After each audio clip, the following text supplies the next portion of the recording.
Olá, sejam bem-vindos a mais uma conversa entre Jarbas, meu querido amigo Jarbas Serzósimo e eu, Dr. Vinícius Farani. Hoje vamos falar sobre da dor ao amor, porque chegamos a este nome no nosso podcast e refletir, na verdade, temos um podcast já com esse título, mas hoje a gente vai estar atualizando, trazendo outras reflexões, reflexões sobre a experiência amorosa. Como é que funciona esse processo de sair da dor para encontrar o amor? Quais são esses passos? O que é que a gente pode fazer? O que é que a gente pode construir? O que é que a gente pode pensar? Então, meu querido Jarbas está entrando aqui agora. E vamos então iniciar mais uma live. Lembrando que as nossas lives agora estão de 15 em 15. Olá, meu querido Jarbas. Fala, meu povo, bom dia, seu Vinícius. Bom dia, meu Beleza, meu? amigo. Toda vez que Como é essa que... câmera liga, a gente diz, meu Deus do céu, o que é isso aqui, né? A gente se vê. Pelo menos eu tenho Esse essa choque impressão, de né? realidade.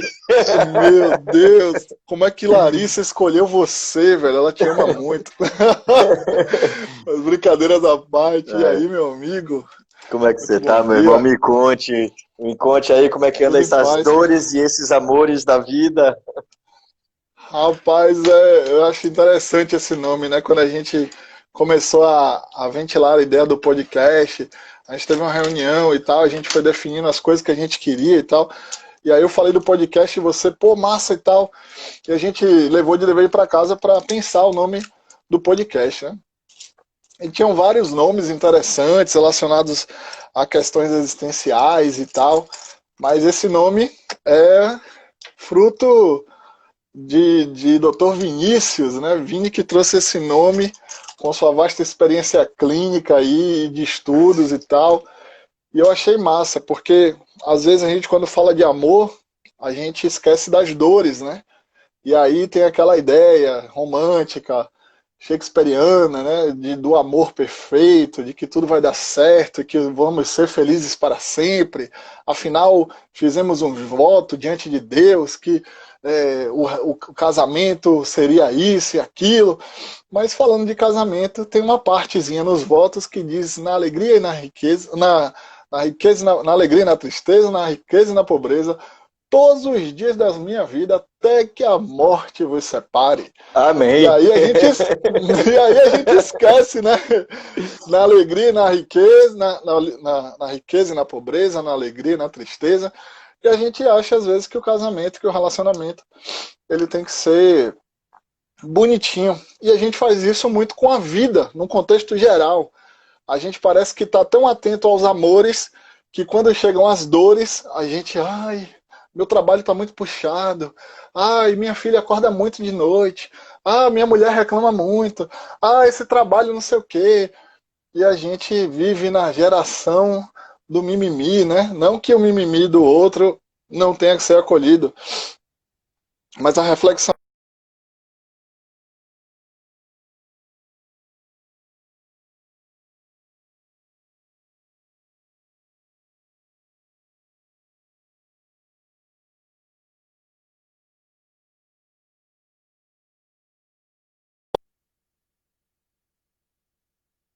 A gente vai ter nossas circunstâncias, né, que vão fazer com que a gente sofra.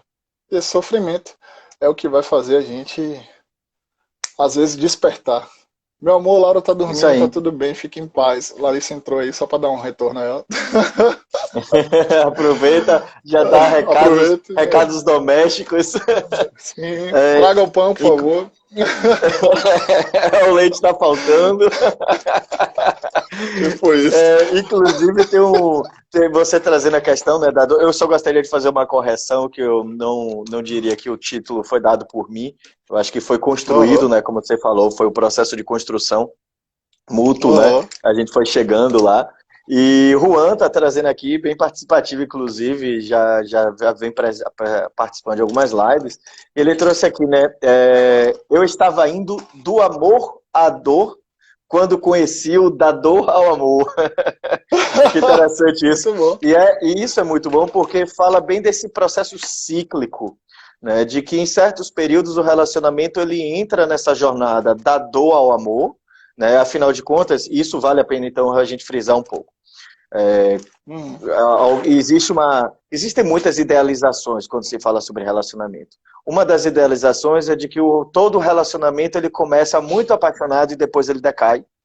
Ou, na verdade, alguns relacionamentos eles começam invertidos, né? Tem alguns relacionamentos que eles começam com muita dor para chegar ao amor, né? E às vezes é um processo longo. As pessoas dizem, porque o começo... ok, tudo bem, o começo de um relacionamento até pode ser mais, mas às vezes o período de noivado, às vezes o início de um casamento, nem sempre é uma experiência tão agradável. As pessoas falam, porque é tudo mais fácil. Não, não é mais fácil.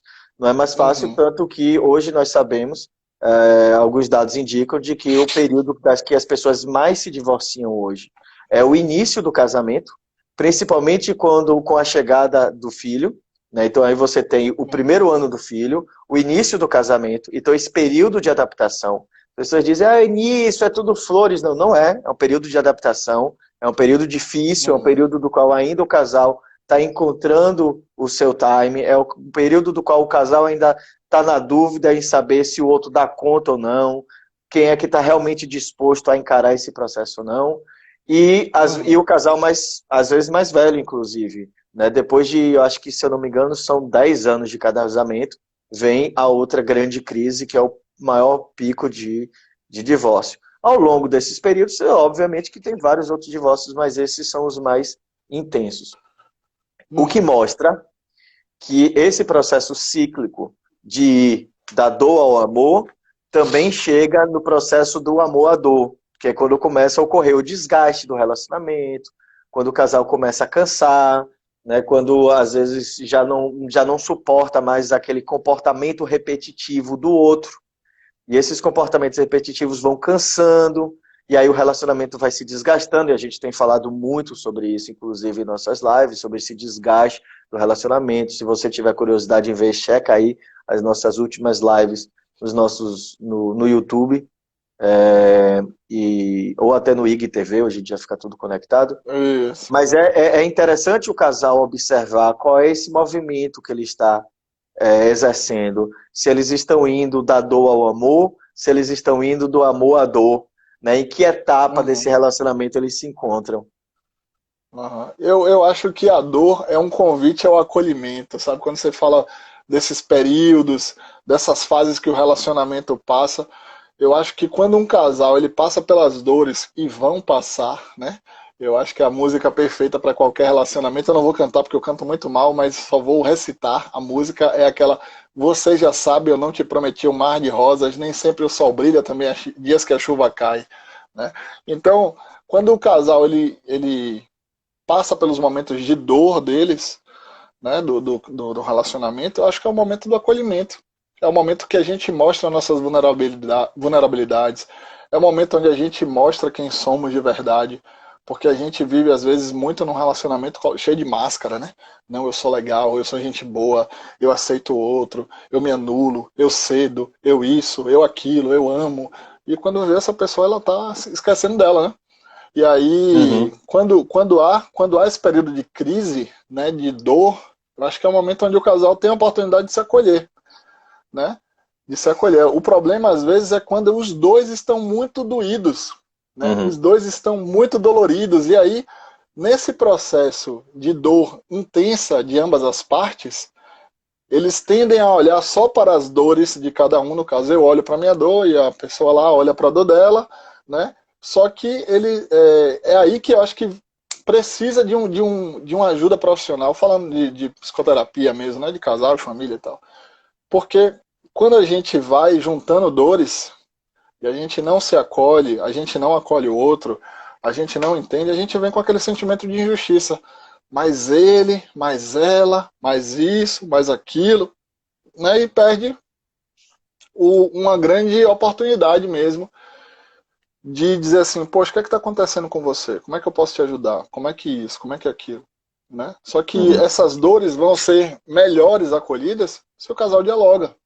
Se o casal chega e coloca os pontos nos is, né? As dores foram feitas para serem acolhidas. Esse papinho furado de que o tempo cura todas as coisas é uma grande furada. O tempo não cura nada, meu querido. O tempo ele vai passando.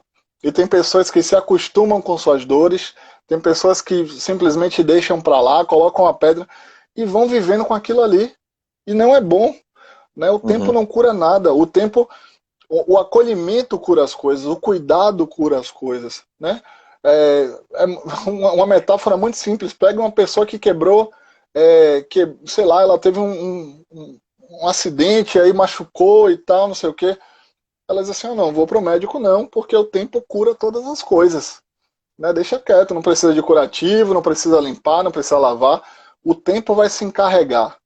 Beleza, para o sangue coagular, existe um tempo de coagulação, beleza. Mas e depois disso? Qual é o próximo passo? Né? Uhum. Então a gente às vezes deixa a cargo do tempo, deixa a cargo do deixa para lá, vamos colocar uma pedra nesse assunto. E aí as dores vão se aumentando, né? Não Isso. tem dor que passe com o tempo. Dores passam com cuidado. Isso aí. Lembrando que, inclusive, o tempo ele tem muitas inflexões, né? Você tem, por exemplo, o deus Cronos, que é um dos mais significativos em relação ao tempo, que é o deus devorador. É um deus que Uhum. devora, inclusive, os seus próprios filhos, né? Quando, se eu não me Comeu engano, Júpiter. se eu não me engano, no Museu Reina Sofia, em Madrid, tem um quadro de Cronos devorando os seus filhos, belíssimo quadro, Sim. super forte, mas belíssimo. E tem uma fala aqui da querida Karen, que ela trouxe aqui: estou a caminho do amor à dor, e me parece que chegou ao fim do ciclo por aqui. É difícil manter a integridade com os ciúmes dele. E aí vale a pena justamente essa reflexão, porque a dor no relacionamento ele tem muitas formas de ocorrer. A dor ela pode vir por uma falência do casal, né? Quando a gente pensa, por exemplo, os ciúmes, trazendo um pouco esse assunto. E o ciúmes é Uhum. tão importante. A gente precisa entender qual é a genealogia desses ciúmes.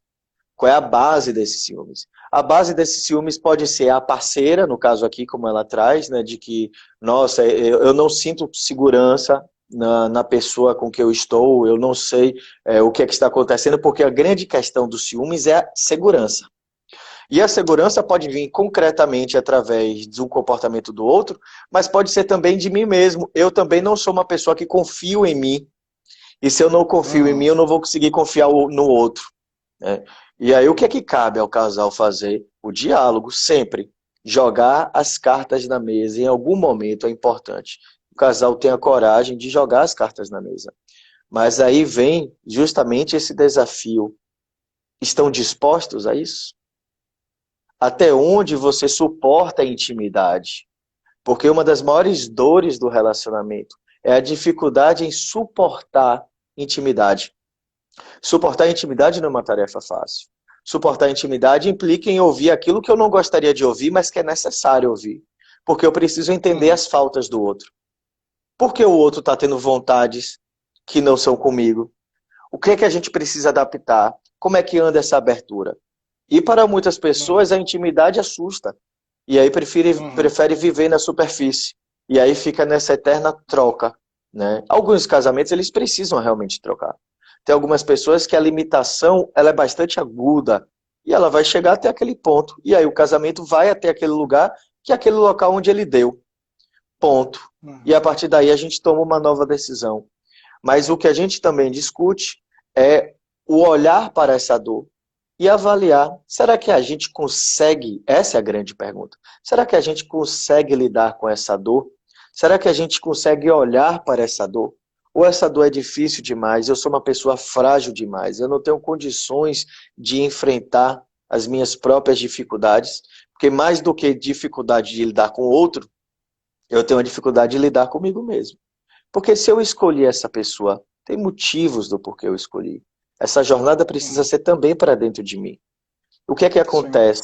Né, ontem até, eu estava atendendo até quase 10 horas da noite, e tem uma pessoa que eu acompanho há um bom tempo, e ela tem um grande sofrimento. Ela procurou um parceiro, que é o marido dela, e esse parceiro, ela sente uma falta enorme. Então o sujeito ele nunca corresponde, ele nunca está presente afetivamente. Então é um sujeito que sempre está se queixando, mas também nunca exerce alguma atividade. Aí ela se apaixona por uma outra pessoa, essa pessoa repete o mesmo padrão. É uma pessoa que até eles conseguem ter um encontro emocional, um encontro talvez sexual, mas ela sempre permanece nessa falta, né? E em algum momento ele escolhe a própria família e não ela, o que era uma coisa que desde o segundo encontro ele já tinha dito. Mas ela fica presa nesse relacionamento.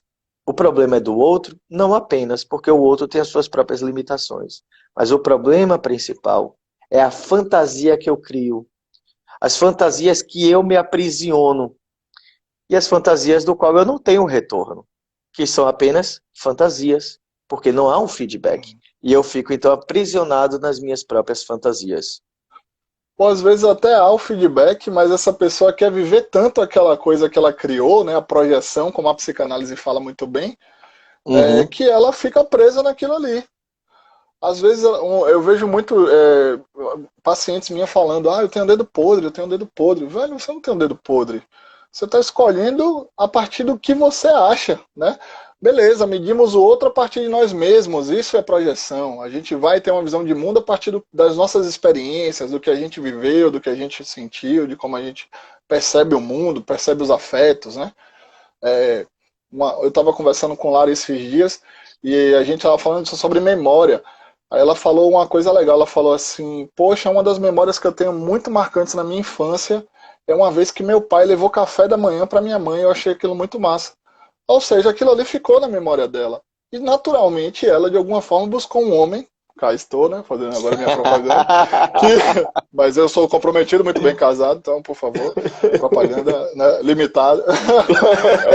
Que, porque ela procurou um cara que fosse romântico como o pai dela. Então, assim acontece, a gente vai tendo nossas experiências de vida e a gente vai projetando isso nos nossos relacionamentos. Agora, foi muito legal quando você fala que o relacionamento é um mergulho em nós mesmos, né? Porque às vezes a gente acha que se relacionar com o outro fica sempre nesse processo do que a gente recebe do outro, e do que a gente aceita, do que a gente não aceita, do que a gente não quer, e só ligados nas faltas e tal. Mas quando a gente percebe as falhas que a gente comete, os mecanismos de autossabotagem, de defesa e de por aí vai, de um monte de coisa, que às vezes as pessoas sabotam o relacionamento e colocam a culpa no outro. E aí não há esse espaço de diálogo, não há esse espaço para o casal poder se afinar. E aí começam as dores. E aí começam as dores. E aí pode vir, por exemplo, a traição, como a Lud está falando aí. Né? Como superar uma traição, por exemplo. Velho, traição é adultério. Eu gosto do significado das palavras. Adultério vem de adulterar, mudar a forma. A partir do momento que um relacionamento há um adultério, ele mudou a forma daquilo ali. E aí, como é que o casal vai. Se mudou a forma, não vai caber naquela forma antiga. Isso Então, aí. acho que para superar uma traição é você entender qual configuração seu relacionamento. Para onde seu relacionamento foi, qual a nova configuração dele, né? E essa configuração, estou dizendo, aceite ou traição, ou então traia também, nada do tipo, pelo amor de Deus, você faz, né, o que você quiser, mas dialogue. Eu acho que para superar qualquer coisa no relacionamento, é diálogo, é perdão, sabe, é querer disposição para seguir em frente, é assumir essa dor da traição, sabe? Assumir mesmo, dizer, olha, dói, é ruim. Muitas vezes a pessoa que trai também se está sabotando o relacionamento porque tem alguma coisa doendo que não está conseguindo externalizar. Então isso vem como um mecanismo de sabotagem para querer parar o relacionamento, né? Ou pessoas que têm necessidade de viverem apaixonadas, de repente, né? Tem Uhum. pessoas que... Uma vez eu estava questionando um paciente que ele estava dizendo, eu sempre traio, eu não quero sair disso e tal. Eu perguntei por quê. Ele falou, porque eu preciso estar apaixonado. O Dom E Juanismo, aí ele né? sempre... Uhum.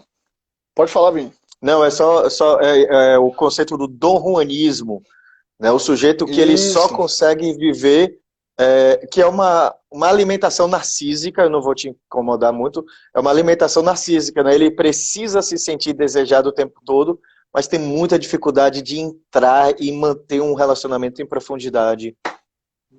Isso. Então, é, Eu acho que, voltando a essa questão do adultério, para seguir em frente com qualquer dor, né, no seu relacionamento, porque às vezes os relacionamentos não acabam pelo adultério, acabam pelo ciúme, acabam porque o relacionamento não há diálogo, ou porque as questões sexuais vão se esfriando, né, e por aí vai. Para entender as dores é necessário acolhimento e disposição. Acolhimento e disposição.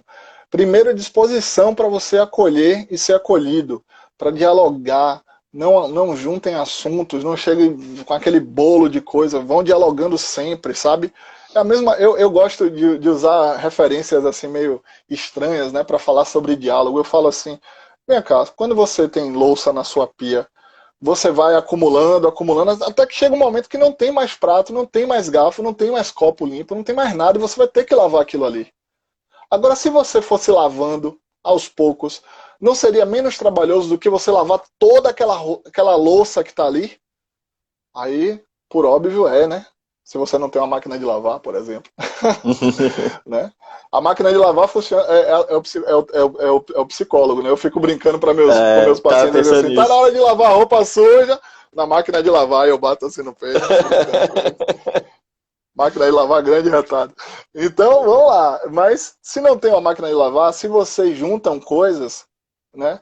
É mais difícil parar, porque você vai olhar para aquilo ali como um grande acúmulo. E eu gosto da metáfora da pia, porque se você não tiver cuidado, resto de comida, com o passar do tempo, dá formiga, né? Uhum. Fica com um odor ruim. Então Aparece tem várias barata. coisas.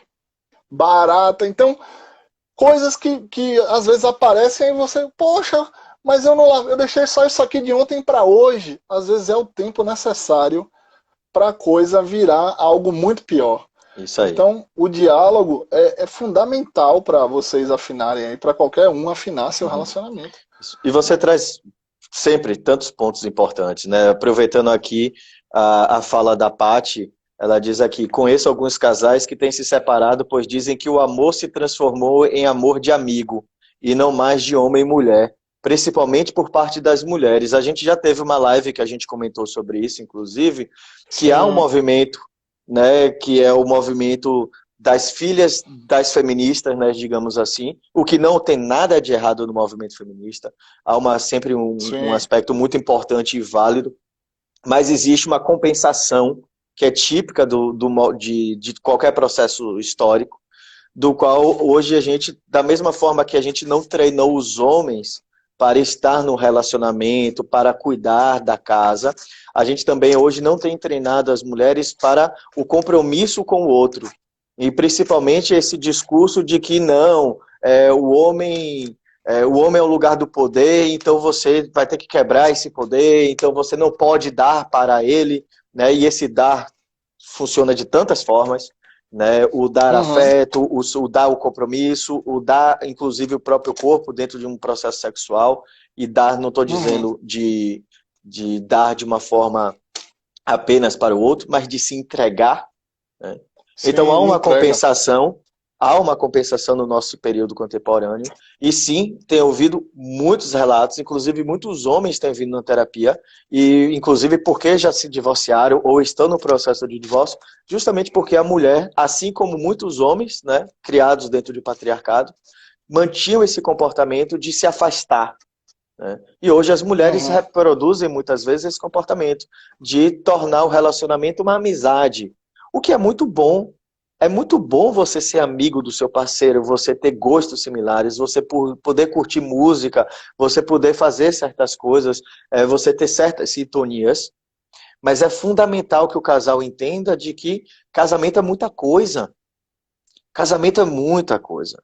Então as pessoas dizem que casamento é complexo. Então vamos lá, vamos organizar. O que é que casamento envolve? Casamento envolve tarefas domésticas. Quem é que está limpando, quem é que está organizando, se vai ter empregada, se não vai ter empregado, o que é que vai ser feito. Então, primeira parte. Então, o casamento é cultura, a cultura pessoal, como é que cada um está lidando, por exemplo, a forma o que eu penso a minha casa, o estilo da minha casa, a forma que eu desejo criar os meus filhos, isso tudo tem a ver com minha cultura pessoal, que vai entrar em choque com a cultura do outro. Então, cultura. Uhum. Família. generatividade, como a gente chama na área acadêmica, que é a questão da transmissão de conhecimento de geração em geração. Então, eu tenho aprendizagens prévias com minha família que eu vou trazer para a minha relação, Uhum. inclusive fisicamente, porque a minha família vai estar presente dentro de casa, a família do outro também. Então, como é que cada um lida com as questões familiares, de gerações? É questão Uhum. de convivência. Casamento também é sexo. Casamento também é diálogo. Então, veja só, por isso que as pessoas dizem, casamento é muito complicado, eu não consigo entender. Calma aí. Para entender, você vai ter que separar. O problema está onde? Essa é a primeira pergunta. O problema Uhum. está aonde? O problema está nas tarefas domésticas. Eu tenho uma quantidade enorme de casais que eu acompanho, ou de pessoas que brigam por conta de tarefas domésticas. O casamento está até bem, mas não suporta, como você disse, a questão de deixar as coisas sujas. Então, as tarefas. Agora, então, que tem filho dentro de casa, está enlouquecendo aí com as crianças. O problema das crianças que não estão dando conta de aula online. Né? E aí, Uhum. então, você tem as questões da vida cotidiana que pesam muito no casal. Então, a primeira tarefa é a gente Sim. descobrir essa dor estar aonde, para a gente conseguir entender. Essa dor está de coisas do passado que a gente não consegue superar, as nossas amarguras que a gente não consegue superar, são as nossas coisas familiares que a gente está trazendo, são as coisas da tarefa, é a não presença no sexo, esse não se permitir se abrir para o outro. Então você tem vários pontos do qual o casamento ele pode entrar em conflito, e é a partir daí que vem as dores. Porque quando a gente diz, todo casamento passa por períodos de dor, não é também para a gente naturalizar e dizer, não, é assim mesmo, como o Jarbas trouxe há pouco, né? Não, é assim mesmo, o tempo cura. Não, não é assim mesmo. Se existe uma dor é porque existe um incômodo. Precisa ser olhado, precisa ser pensado, precisa ser dialogado. E aí eu preciso Uhum. sempre passar por esse movimento duplo. Qual é a responsabilidade do outro nesse processo? O que é que o outro faz que me incomoda? E qual é a minha parcela nesse processo? O porquê Uhum. eu escolhi essa pessoa, o porquê eu estou aqui, o porquê eu me submeto a certas situações, ou porquê eu crio certas situações. Né? Então Uhum. é isso que a gente está decodificando aqui aos poucos, porque a gente só vai encontrar o amor depois da dor se a gente superar os nossos mitos, se a gente superar as nossas trajetórias, se a gente superar. E para superar, a gente vai ter que passar pelas lutas. Né? Não existe nenhum herói que tenha alcançado o seu destino final sem muita suadeira, sem muito corte, sem muitas marcas, né? Seja Ulisses na Odisseia, seja Hércules, seja os nossos orixás, ou seja qualquer outra imagem, seja os Vingadores aí, Thor tá defendendo até os Estados Unidos agora. Então, seja qualquer mito que ocorra, né, a Capitã Marvel aí que está trazendo um novo modelo, as mulheres agora assumindo o lugar de poder também. Então, Uhum. independente do modelo de poder que tenha, para a gente alcançar o resultado heróico, e é sempre uma guerra heróica, a gente vai ter que Uhum. passar pelas lutas. E aí cabe o enfrentamento desse processo. Perfeito. Eu gosto muito quando você fala da divisão de papéis em casa e tal, e eu vejo muito isso no consultório também, as pessoas reclamando, ele não faz isso, ela não faz aquilo, ele faz aquilo, ela não faz aquilo. Mas uma perguntinha que eu sempre faço, né, na sessão, eu falo assim, vocês combinaram alguma coisa? Não, porque isso é óbvio, né? Então, é óbvio, mas o cara morava com a mamãe dele, que fazia tudo, velho. A roupa dormia suja, né, ele botava no cesto de roupa suja e de repente a roupa aparecia limpa e passada no guarda-roupa dele. Né? Eu não estou aqui defendendo isso, que as mulheres tenham que fazer isso. Mas quando a gente casa, a configuração muda, sabe? A gente sai da casa dos nossos pais, sai daquela cultura, daquele ambiente, daquele processo, daquele funcionamento e vai para um novo funcionamento com outra pessoa. Só que aí os casais, por não saberem quais são seus papéis, ficam na expectativa, eu acho isso horrível quando acontece. Essa coisa da expectativa. Mas é tão óbvio, como é que não leu as entrelinhas? Como é que não percebeu que eu estava chateada ou chateado? Como é que eu não isso, não aquilo? Velho, se não há diálogo, se não há exposição, né, não existe que as coisas estão subentendidas num relacionamento. Né? Existem acordos e desacordos. Por exemplo, eu gosto desses bonecos Funko Pop, né? Que tá ali alto agora, mas depois você já conhece, né? Eu tenho até nerdices aí nos meus destaques, que tem os bonequinhos do Batman e tal. E aí, já rolou acordo com isso aqui em casa, né?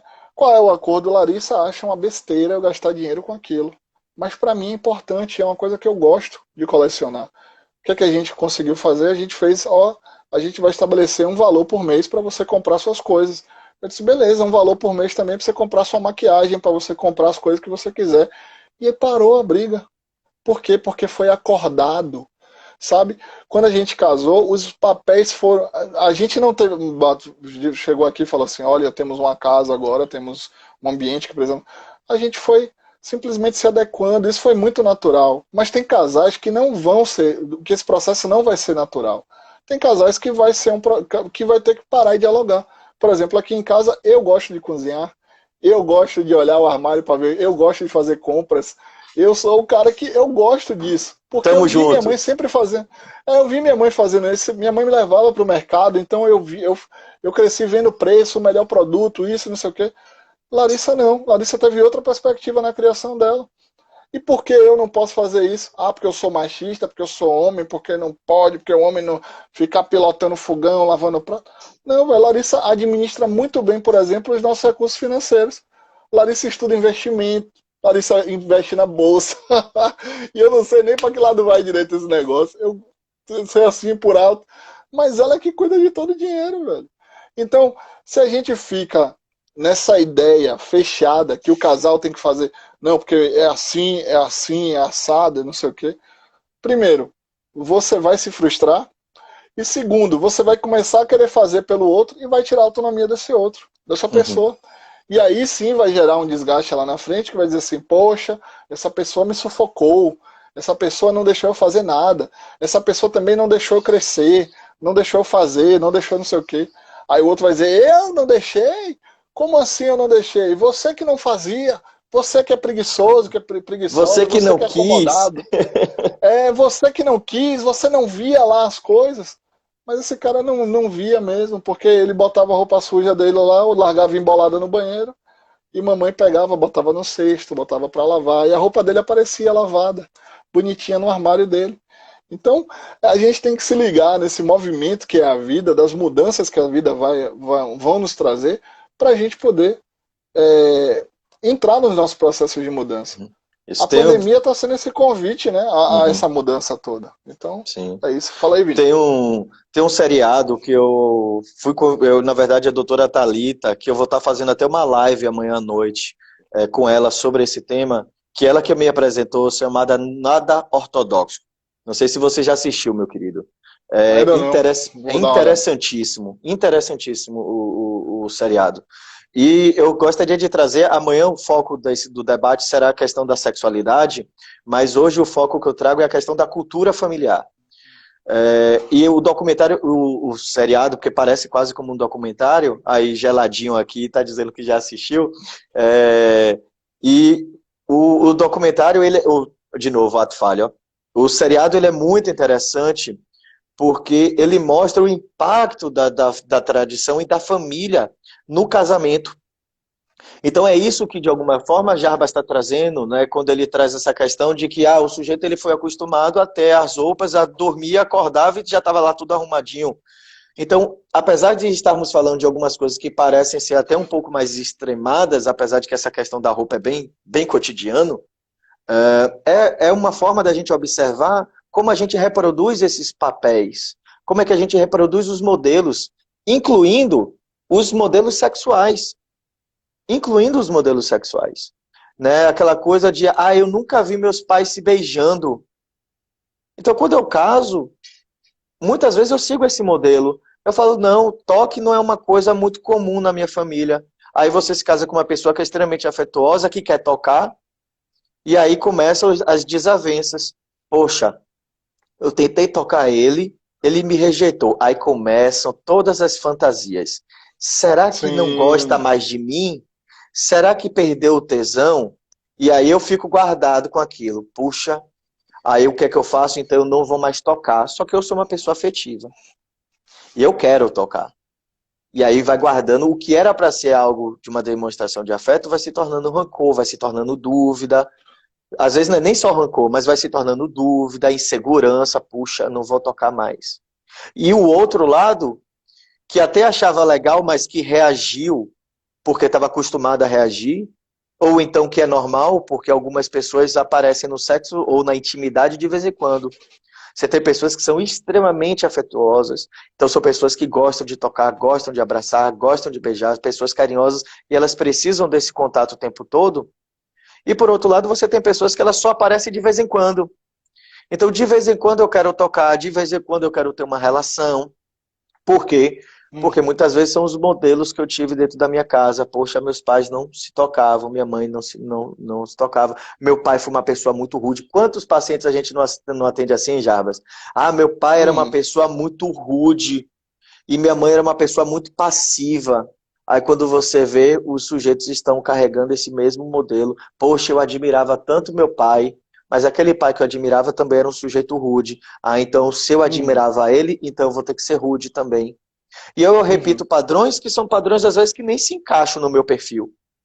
Mas eu vou apenas repetindo. É o sistema automático. A gente vai funcionando de modo automático. O nosso trabalho, inclusive o processo clínico, é um trabalho de tirar a automação do comportamento humano. De você Perfeito. pensar o que é que você está fazendo. Eu estou fazendo isso porque eu concordo, eu estou fazendo isso porque meu pai fazia apenas, ou porque minha mãe fazia, e principalmente vai a pergunta de ouro para qualquer relacionamento. O que eu estou fazendo causa o que no meu relacionamento?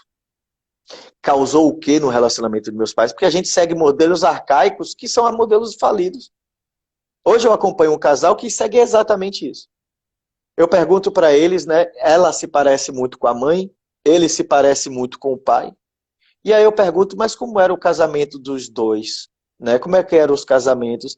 Ambos separaram, né? Ambos falam de como era um relacionamento difícil, né? Como eles não gostavam de ver a forma como eles se relacionavam, mas eles seguem o modelo de um e de outro. Aí eu pergunto, então vocês querem o mesmo resultado no casamento de vocês? Porque é isso que vocês estão trilhando. Se vocês estão Uhum. copiando um modelo que não deu certo, então eu sinto informar de que vocês estão caminhando para não dar certo. Então não é Uhum. necessário e fundamental que a gente revisite as nossas memórias, que a gente revisite a nossa casa de infância. Minha tese de doutorado foi justamente sobre memórias da casa da infância.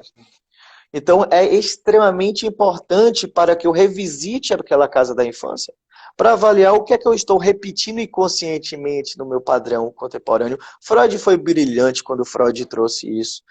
Apesar de eu não ser psicanalista, é fundamental a gente só entende muitas coisas a partir da leitura de Freud.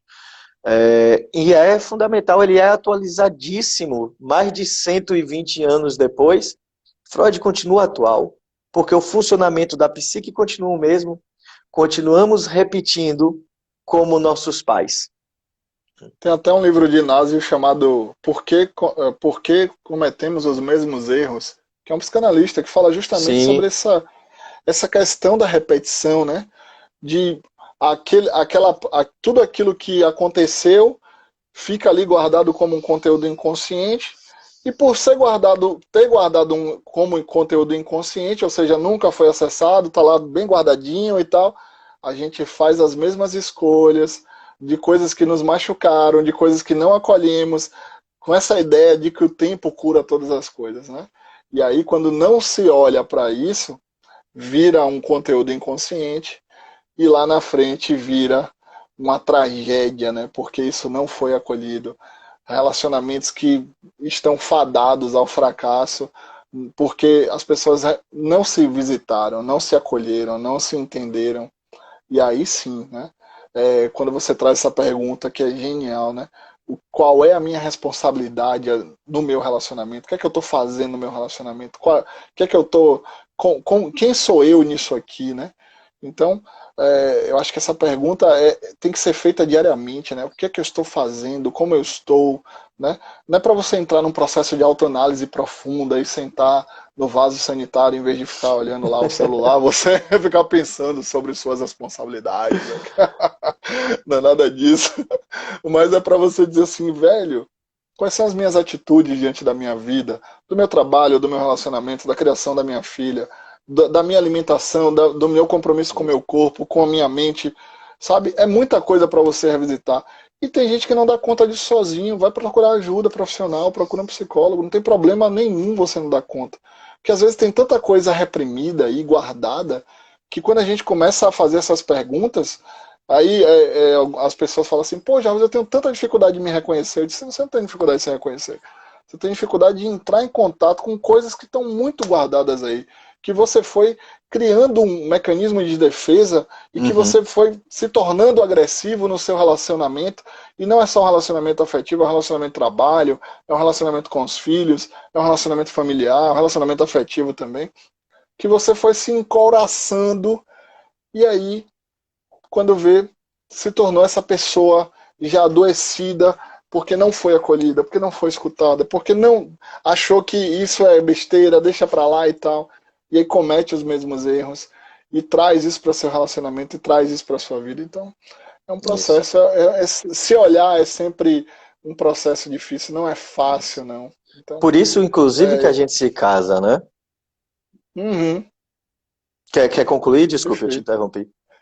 Não, não, concluí já. Eu Tá, estou lendo aqui uma pergunta, inclusive, mas vamos aproveitando lá. essa fala, né, tem a Raquel fala aqui, né? Minha grande indagação é: se os padrões de repetição são inconscientes, como podemos desativar de modo consciente? Duas formas. A primeira forma, na verdade, eu acho que as duas formas eu reduziria no olhar para o outro. Às vezes não é fácil a gente observar em si, principalmente quando é algo inconsciente. Então, a primeira Uhum. tarefa é a gente pensar o que é que eu estou causando no outro. É uma das questões mais difíceis para o casamento. Quando chega, hein, Jarbas traz isso direto, né? De que o casamento, quando o casal chega no consultório, fica um atacando o outro. Por que está atacando o outro? Porque ninguém se deu conta de como eu estou fazendo o outro sofrer. Então, por que a Uhum. gente casa? Aí eu convido o Jung para o nosso bate-papo aqui, né, que ele vai trazer o conceito de sombra. E Jung vai deixar claro de que a sombra é o aspecto de que eu não conheço, é o aspecto que eu não conheço em mim mesmo. Então, se eu não consigo conhecer, quem é que me ajuda a conhecer? O outro.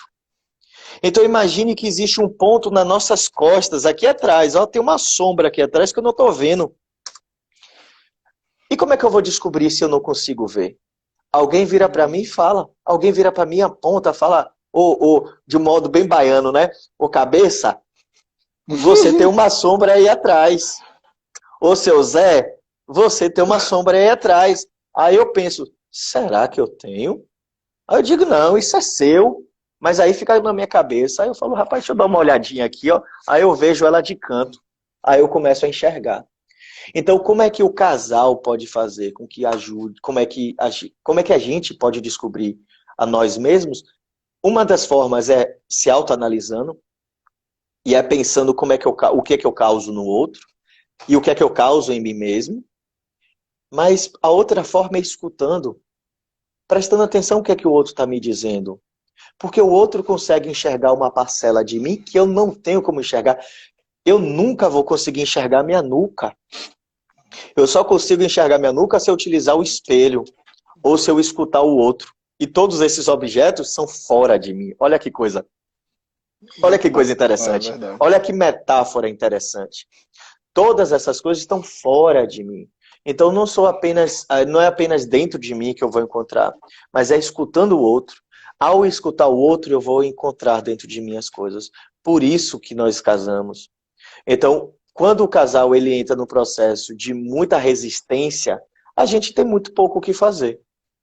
Porque se a gente Uhum. ficar preso nesse processo de que um tá atacando o outro, meses depois o casal não mudou, eu olho para eles e eu pergunto com grande sinceridade. Eu trabalho muito com feedback.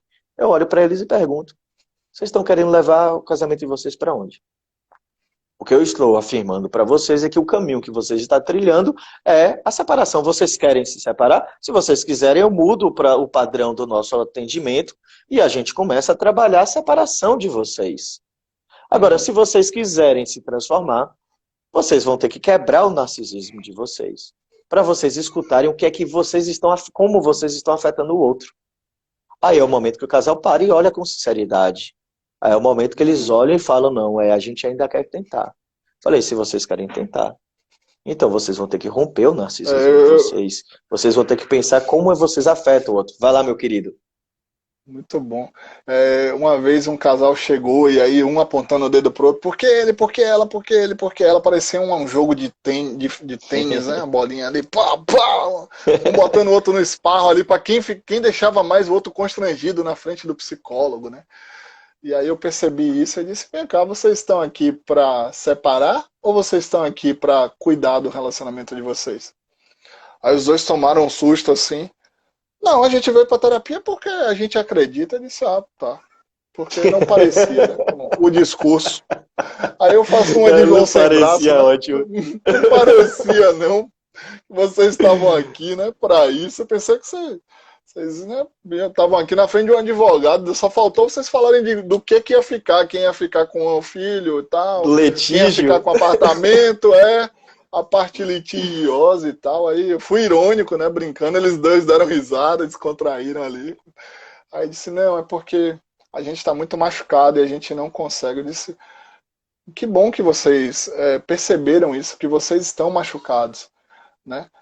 E quais são as vulnerabilidades de vocês? E aí ambos começaram a chorar, e aí foi um momento legal, porque eles conseguiram chorar na frente um do outro, eles conseguiram entrar em contato com aquela coisa toda.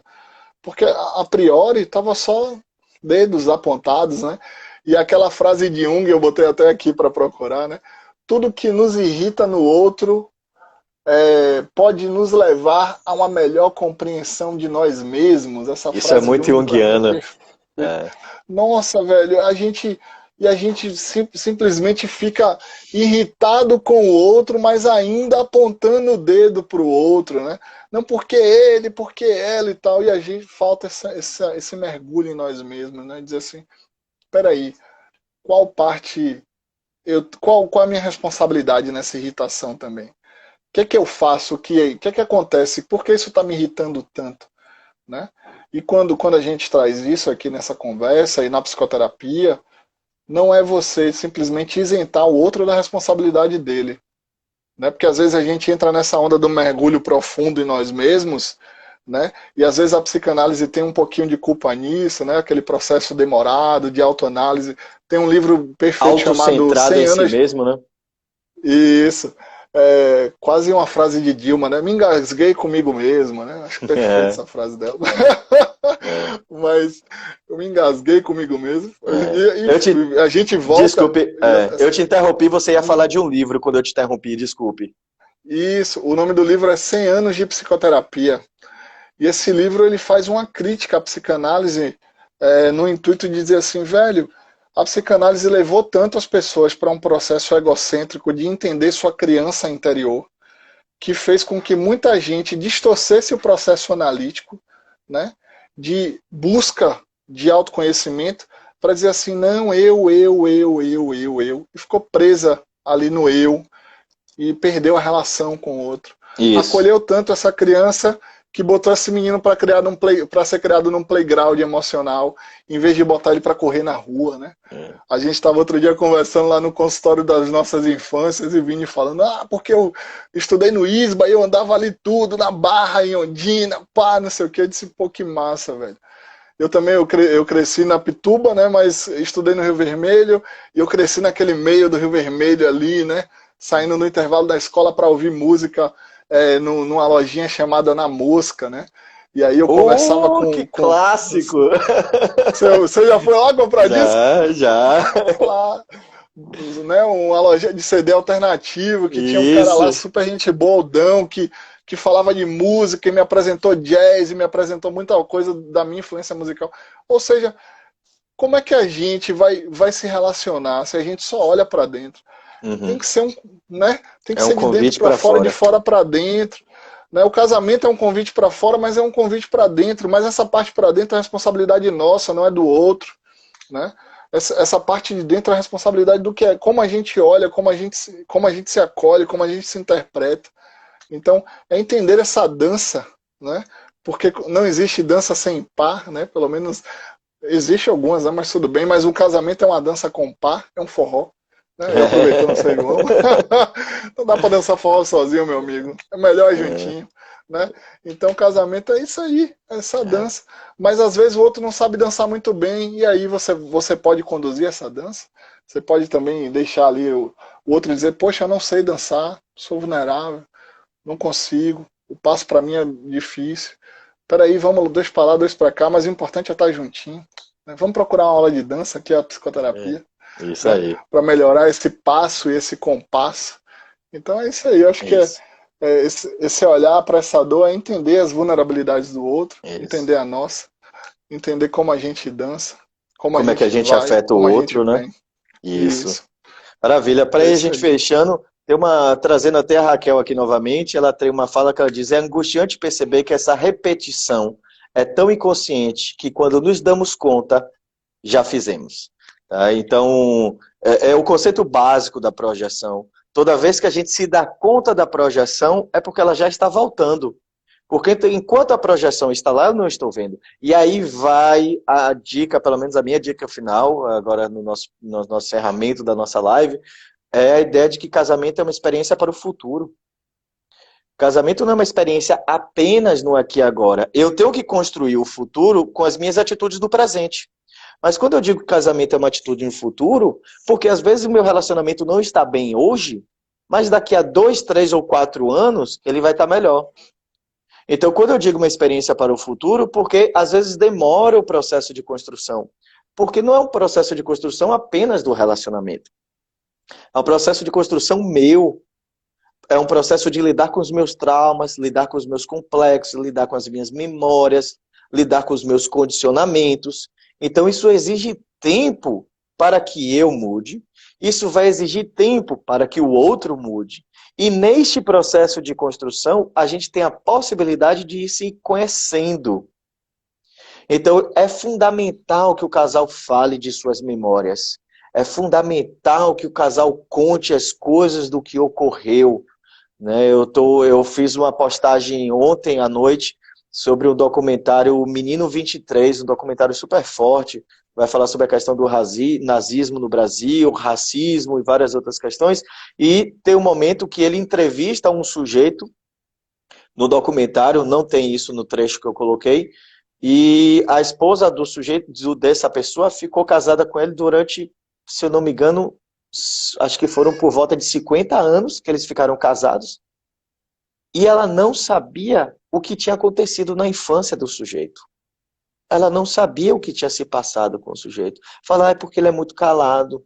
Como é que eu vou formar intimidade com uma pessoa se durante 50 anos eu sou incapaz de contar a minha história? O casamento pode até manter quanto instituição, mas eu preciso de uma abertura para eu poder falar das minhas dores, para falar de que minha infância não foi uma infância perfeita, de que o que eu vivi dentro de casa não foi uma experiência perfeita, porque nunca é, porque somos todos humanos, né? E a gente precisa conversar sobre isso. Então, o casamento, ele precisa ser pensado hoje, né? Quais são as estratégias hoje que a gente precisa fazer? Hoje a gente precisa fazer terapia. Poxa, hoje eu preciso pedir perdão por aquilo. Hoje eu preciso lavar os pratos. Mas é entender que os exercícios hoje, muitas vezes, só serão colhidos o resultado no futuro. Então, é Perfeito. aí que a gente vai aprendendo a lidar com a humanidade da experiência relacional. Porque quando eu digo, eu falei tudo que eu devia, ele deveria ter entendido. Opa, cara pálida. É, é mágica? Né? É um sazon que você abriu e trouxe o amor, o tempero do amor? Não, meu querido. Não sei nem se existe mais sazon, né? É assim Existe, que existe. existe ainda. É assim que a gente vai entregando a idade, né? Então, não é assim, não é um pacotinho que eu abri, nossa, mas eu falei tudo. Sim, mas precisa de um tempo para ser digerido, existe um tempo para ser processado, existe um tempo de espera. Então, esse tempo de espera faz parte da experiência amorosa. E é esse tempo que às vezes a gente não tem. Então, eu vou finalizando aqui a minha fala, eu gostaria de agradecer imensamente mais uma vez, saudades aí do nosso bate-papo, Ô, lembrando meu que a amigo. gente está oscilando agora, então uma semana a gente tem a live, semana que vem vamos ter o nosso podcast da dor ao amor. Meu querido, Massa. grande Ô, abraço. Vini. Satisfação imensa sempre te ver e conversar. Parece que sempre que vai concluir, a gente fica assim, peraí, como assim vai acabar, né? Falta um monte de coisa para falar. O YouTube Isso. devia ter live de 5 horas, mas tudo bem. Ou o YouTube não, o Instagram, mas fica a sugestão aí para o Zuquinho, né? Mas, velho, sensacional aí. Gente, acompanha nosso Instagram aí também, né? Quem quiser mandar alguma pergunta, pode mandar pelo direct. Né, tem o podcast da Dor ao Amor, a gente, como o Vini falou, está oscilando, então essa semana teve live, semana que vem é podcast. Quem quiser conhecer o nosso trabalho tem YouTube, né, tem o Pensando com Jarbas no YouTube, Vinícius Farani também tem lá um canal no YouTube, e temos essa parceria que chama da Dor ao Amor no podcast Isso. toda quarta não, olha, toda quarta é um ato falho. Toda quarta tem conteúdo, pronto, Tem toda quarta tem conteúdo, conteúdo. isso. Né? Então essa semana foi live, semana que vem é podcast e é Isso. isso aí, valeu. Né? Maravilha. Interajam com a gente, mandem sugestões, fiquem à vontade. Obrigado pela participação de todos, Vini. Um beijo, meu querido, saudade Beijo no demais. coração. Tomar um café com Melhoras a você. pequena. É, pois Tá é. aqui meio enjoada hoje, mas daqui a pouco passa, né? Ainda bem que temos uma pediatra em casa, que não adianta de nada, viu? Mas tudo bem. Santo A de noia casa, mesmo. né? Não faz milagre. Depois veio a manga que entrou aqui em casa. Hoje com minha filha não veio uma filha, veio um pedaço de manga para casa. Depois você checa lá. São as dores, os dores e Pode amores da deixar. nossa experiência. É Meu isso aí. querido, Valeu, grande gente. abraço, beijo no coração, beijo no coração de Abraço, todos. meu lindo. Valeu, gente, por participar. É isso aí. Valeu, um abração. Tchau, tchau. Abraço.